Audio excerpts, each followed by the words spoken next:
It's a world of difference for us. So as you know, Pandora has historically been essentially sort of a lean-back radio experience. We've been tremendously successful there. We have about 80 million people a month using the service, very engaged, 24 hours and more a month per listener.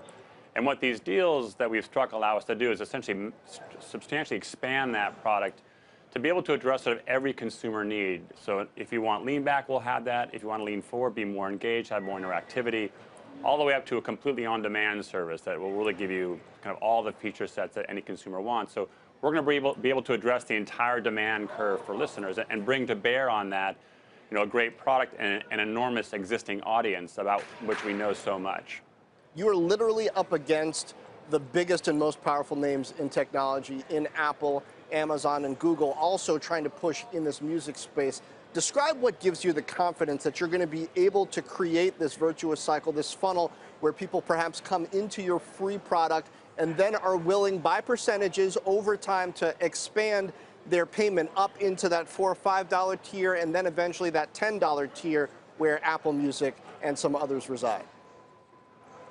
Yeah, so we're no stranger to competition. We've been here before and very confident about our ability to execute. And if you think about what we bring to bear on this, so we have this core product right now at Pandora where listeners are very engaged. They've been thumbing on Pandora, giving us an enormous amount of very precise information about their preferences. So we have this huge foundation of listeners that are very engaged about which we know so much. And not just about their preferences, but also about their usage of this service. So what are the pain points on Pandora? And then we're going to solve those with these higher ARPU products, these subscription services. And we will be able to present those options for them at those moments where they're hitting those pain points to upsell them.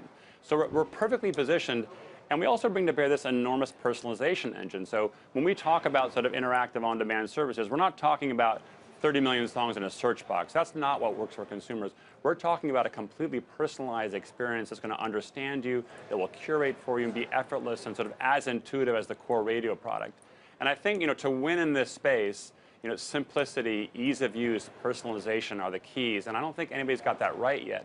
And Pandora will. And, the product that we've seen in-house right now is very exciting. We can't wait to get it in the hands of consumers. Tim, one of the products that your competitors are trying to get right is non-musical content, podcasts, original video content, and the list goes on and on. What is Pandora doing, and what sort of licensing deals do you have in the works for that?